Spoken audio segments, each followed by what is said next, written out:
আমাকে বলছে রাজাকার। শুনে রাখো চট্টগ্রামের লক্ষ লক্ষ জনতা, পার্লামেন্টে যখন আমাকে এই কথা বলা হয়েছিল, আমার পার্লামেন্টের কলিগ জাফরুল্লাহ চৌধুরী সাহেব বসে আছেন এখানে, হ্যাঁ, জাফরুল ইসলাম চৌধুরী বসে আছেন পাশে, প্রধানমন্ত্রী সুদ্ধা, অন্তত 3 শতাধিক পার্লামেন্টের সম্মানিত সদস্যরা সেদিন বসা। 1997 সনের বাজেট বক্তৃতা যখন আমি করতেছিলাম, ডক্টর কুদরতে খোদা, নাম রাখছে কুদরতে খোদা, আসলে গজবে খোদা। এই লোকটি নাস্তিক, ইসলামের চূড়ান্ত দুশমন।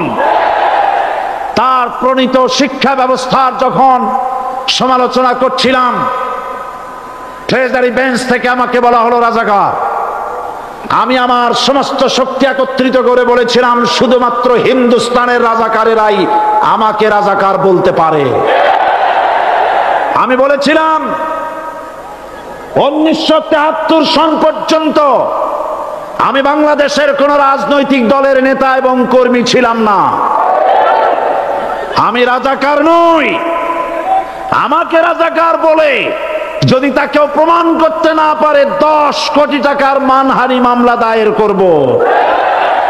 আমার এই বক্তব্য সারা দুনিয়া শুনেছে। পার্লামেন্টে আমার এই বক্তব্য রেকর্ড হয়ে আছে। সেদিন 3 শতাধিক পার্লামেন্ট মেম্বারের কেউ আমার চ্যালেঞ্জ গ্রহণ করেন নাই। যে কোনো ব্যক্তি পার্লামেন্টে গিয়ে আমার বক্তৃতা দেখে আসতে পারেন। এরপরে 1997 সনের 7 অক্টোবর দৈনিক জনকণ্ঠ পত্রিকা যখন আমার বিরুদ্ধে লিখল, সেই পত্রিকায় সাইদির ওপেন চ্যালেঞ্জ 8ম পাতা, 1997 7 অক্টোবর, এত বড় 2 কলমে হেডিং। সেখানে আমি বলেছি, বাংলাদেশের সকল সাংবাদিক, গোয়েন্দা বিভাগ, বাংলাদেশের সকল বুদ্ধিজীবীকে আমি আমার পিরোজপুরে আমন্ত্রণ করছি। আমার উপস্থিতিতে যদি কেউ প্রমাণ করতে পারে বাংলাদেশের স্বাধীনতা যুদ্ধের বিরুদ্ধে আমার কোনো ভূমিকা ছিল, সজ্ঞানে স্বেচ্ছায় জাতীয় সংসদের সদস্য পদ থেকে পদত্যাগ করব। 3 বছর পার হয়ে গেছে, আজ পর্যন্ত কেউ এই চ্যালেঞ্জের মোকাবেলা করে নাই।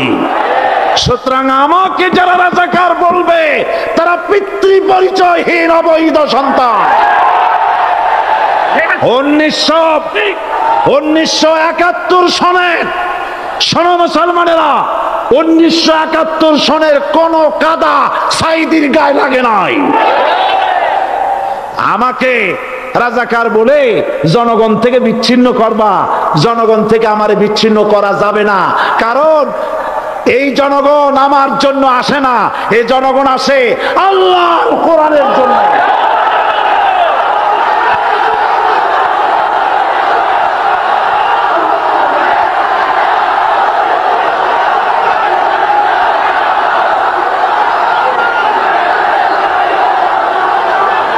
আজকে যারা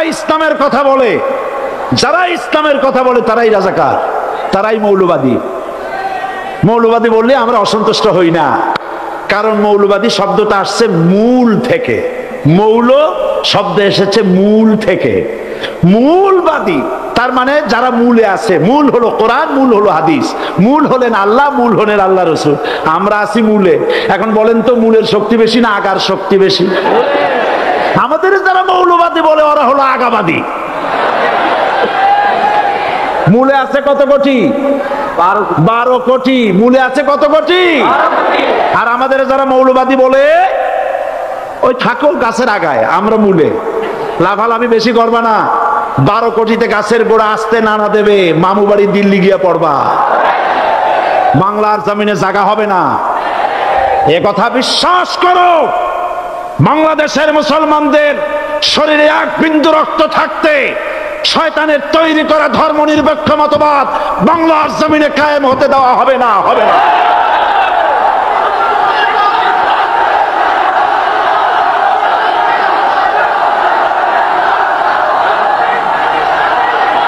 রাসূল করিম সাল্লাল্লাহু আলাইহি ওয়াসাল্লাম কোরআন প্রতিষ্ঠার জন্য আন্দোলন করেছিলেন। আয়াতুল কুরসি আমাদের সে কথাই শিখিয়েছে। আল্লাহ রাব্বুল আলামিন বলেন, আল্লাহু লা ইলাহা ইল্লা হুয়াল হাইয়ুল কাইয়্যুম। প্রাণ খুলে পড়েন, আল্লাহু লা ইলাহা ইল্লা হুয়াল হাইয়ুল কাইয়্যুম। আল্লাহ হচ্ছেন তিনি, যিনি ছাড়া কোনো ইলাহ নাই, আইনদাতা নাই, বিধানদাতা নাই। আমরা মানুষের তৈরি করা আইন মানি না। 12 কোটি মুসলমানের দেশে আইন তৈরি করবে মানুষ, আমরা মানব না। পার্লামেন্টে তৈরি হতে হবে কোরআন দিয়ে, পার্লামেন্টে আইন তৈরি হতে হবে কোরআন দিয়ে। সুতরাং ভয় যতই পান আর যতই ষড়যন্ত্র করেন, 4 দল যখন একত্রিত হয়েছে, ঐক্যবদ্ধ থাকবে, সরকার ঐক্যবদ্ধভাবে গঠন হবে, নির্বাচন ঐক্যবদ্ধভাবে হবে এবং কোরআন হবে, আল কোরআনের পার্লামেন্ট হবে বাংলাদেশে।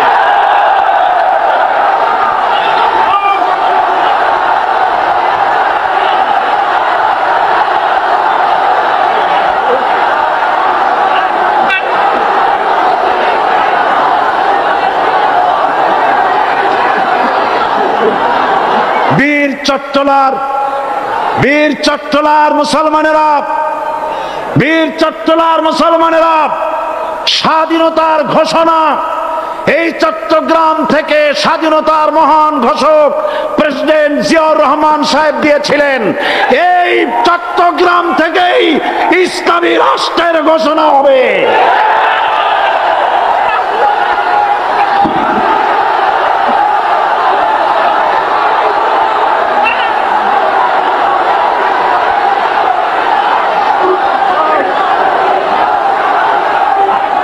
আমি আশাবাদী আপনারা অবশ্যই তা পারবেন।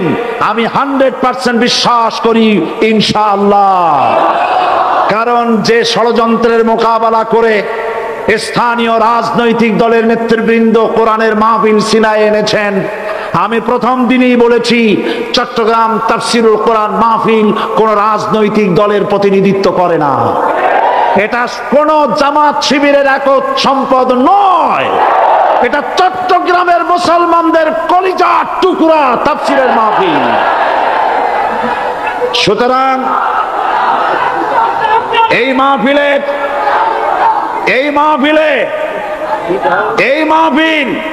চট্টগ্রামে থাকবে ইনশাআল্লাহ কিয়ামত পর্যন্ত। 144 ধারা 288 হয়ে গেছে, ষড়যন্ত্র পায় পায় চলে গেছে। আমি ওই সব ছেলেদের বলি, সরকারি দলের ছাত্র হইয়া মুসলমানদের বিপক্ষে যাইও না।